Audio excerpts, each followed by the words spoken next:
So I want to switch gears a little bit and get to the main event, which is the Carolina Panthers. The Panthers played their biggest game of the season on Saturday, 4:30 Eastern in Tampa Bay. The Panthers are currently sitting at 8-8, and the Bucs are sitting at 7-9. Winner wins the division, unless you're the Bucs.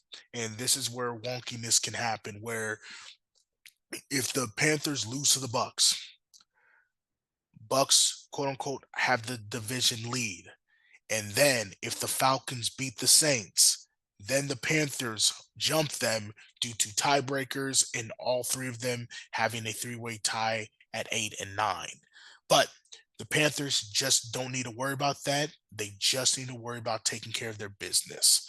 I wrote an article this week about keys to victory and what can happen, and players to watch for. And obviously, the big thing will just be winning on the ground with Rico Dowell and Chuba Hubbard. The Panthers' offense this year is most effective when those two guys are getting their touches and running the football consistently. The Panthers are ranked 9 in rushing and 14 in yards per carry. Both back, Rico has over 1,000 yards and Chuba's getting close. Their strongest position, though, is their offensive line with Taylor Morton, Damian Lewis, and Ike Aquanu. Icky still has that knee issue, but he played against Seattle. He didn't play against the Bucks the first time, but played against Seattle and looked fine. There was a couple moments where he was taken under, but I think that was just part of him getting back into it. Um, but ironically, Tampa Bay has a really good run defense. I think for the Panthers, they have to be able to trust the running game. Too many times too many times this season they haven't had success when they've gone away from the running game and just strictly relied on Bryce Young. When watching them, you have to ask yourself, you're not running against the wall, but you're almost putting body shots to that defense. This is a strong defense, but they are older and not as athletic as they were a couple years ago. So the more you can wear down this defense, you're going to be able to take it over in the third and fourth quarter. Um, the other thing is it's going to keep the running game's going to keep Tampa Bay's natural aggressiveness honest. Think about it. Todd Bowles is known for his exotic blitzes and blitz schemes. So running the football, you can run blitz. I mean, as a defensive guy myself, I know how to certainly run blitz certain times, but that almost leaves yourself to that second level where if one guy misses his assignment or misses a tackle, now a back is hitting a big gain because your second level is gone. It's going to shorten the game as well. The the war of attrition is not on the side of Carolina, and you're going to want to shorten the game so that your offense doesn't have more opportunities to expose themselves, and the defense is going to be able to keep fresh. It's going to limit possessions for Baker Mayfield as well. Um, that off Say what you want about Baker Mayfield. I wasn't a huge fan of him in Oklahoma. I'm not a fan of him because he plays for the Bucks, but what he is a gunslinger, and with those weapons, they are dangerous. They are so dangerous, and so you're wanting to keep him off the field and have the opportunity for your offense to get a rhythm, turn the clock, limit those possessions so that Baker Mayfield may make a costly interception. The other thing that the Panthers need to be able to do this time is finish drives in the red zone. Um, you're not going to win the game kicking field goals. The Panthers are ranked 26th in red zone efficiency, so this is a game where they definitely need to fix that. Tampa Bay, ironically, doesn't do too well in the red zone either.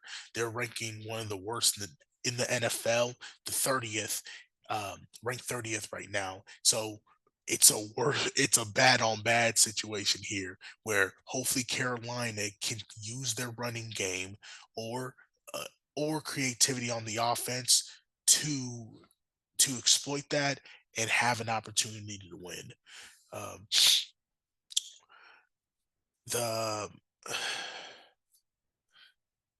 even though um, even though the third field goal won the game for the Panthers, selling for field goals cannot be the goal. They have to be able to punch it in. Um, you against Tampa Bay, you cannot take points for granted, and neither will Tampa Bay.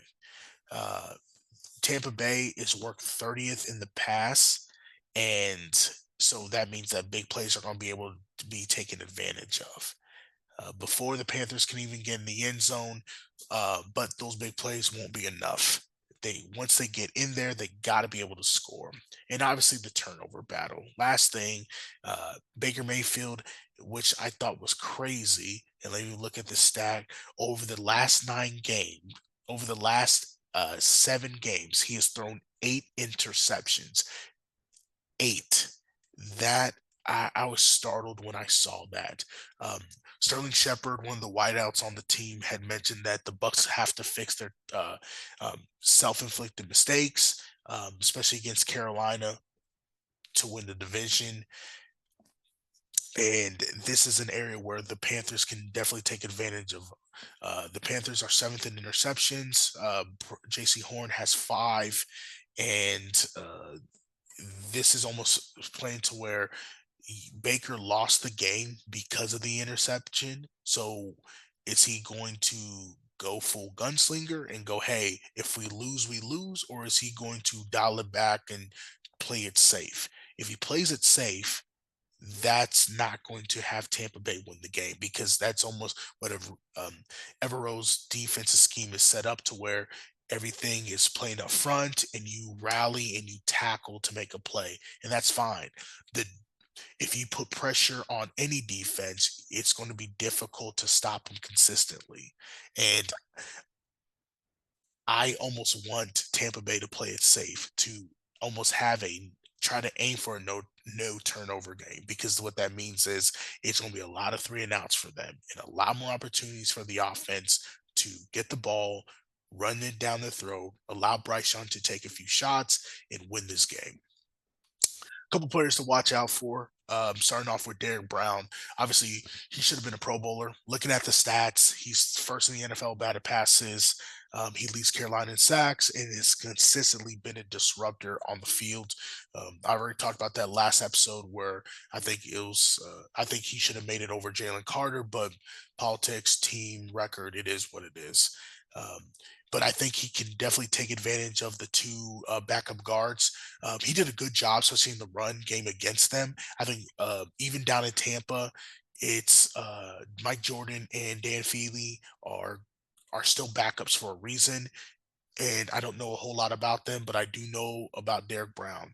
And when watching him play, he's going to be able to establish his will, move them against his will, against their will, and establish some true dominance. Um, when he's able to control the interior, especially in the pass game, Baker being a shorter quarterback, it's just going to make him feel like he has to get out of there or speed up his clock because it's hard when you're a shorter quarterback to see over a big lineman right in your face. So hopefully this game can be a game where in the national scene in the net on national TV that he's able to uh, almost go, guys, ladies and gentlemen, my name is Derek Brown. I was snubbed and I shouldn't have. Player I'm most scared about is Mike Evans. Mike Evans is still a one of the most dangerous weapons for Tampa Bay, and obviously due to his height at 6'5", perennial red zone threat. He has seen Carolina twice over a decade, and it seems as though every time the Panthers play him, he's able to make 1 or 2 big plays to keep that team in it or win the game for the Bucs. And this is almost set up to where a vintage Mike Evans game is going to allow the Bucks to go and win it at home. Yes, the Panthers gonna have to keep an eye on Emeka Buka. Yes, they're gonna have to keep an eye on Jalen McMillan, but it's going to start with Mike Evans, who has seen every defense, who has seen every player on this team for years, and it's going uh, it is going to be hard for even with it's going to be hard for Mike Evans not to go, hey, even if this is my last year, because there are some rumors that he may retire after this year, I'm going to give my all and allow my team to make it to the playoffs. Uh, his 1,000 yard streak is over. It is what it is. Hate it for that guy, but he has a Super Bowl. He's probably going to make it to the Hall of Fame due to his numbers and being one of the best receivers in the league. And this is almost set up to where the aging star is does one last shining shining moment and propels his team to a victory. Um, on the Panthers side, McMillan's going to have to step up, and I think he is the rookie of the year. I called it.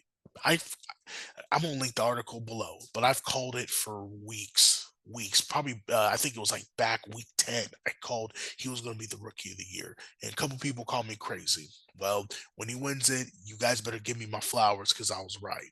Um, the Bucs are ranked 24th in scoring defense and eighth in passing, like I said, and there are some rumors with Todd Bowles having to coach for his job. Those rumors were kind of dampened this week, but I mean, that could just be whoever talking. Um, Whenever someone's feeling like the heat's on them, they're going to do what they do because that's what got them to dance. And Todd Bowles may be blitzing quite a bit against this game.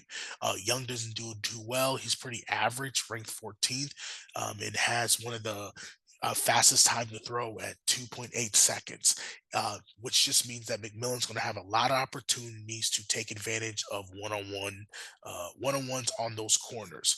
A couple injuries on the back end on the Bucks, so hopefully he's able to take advantage of it and reach the 1,000 yard milestone for the Panthers. But another thing I would love for him to have is the rookie record for receiving yards. Um, he needs 86, I believe, to break it over Kelvin Benjamin. And Kelvin Benjamin was fine that first year with Cam, but I think McMillan is clearly the better player and he truly deserves it. So um, lastly, almost to wrap up this section, I think as though my final thoughts are the Bucks have a lot of household names. A lot of those guys were part of that Super Bowl run with Tom Brady. They've seen what greatness is like. Uh, but Carolina, I believe, has the formula to win. Run the ball consistently, finish drives in the red zone, and you force the turnovers and eliminate your mistakes. Simple things in football. The more physical team wins, punching in your opportunities and allowing and pouncing on their mistakes. I truly believe if the Panthers do well in these areas, they just won't win on Sunday. Obviously, they'll win the ground. So the crown of the NFC South. So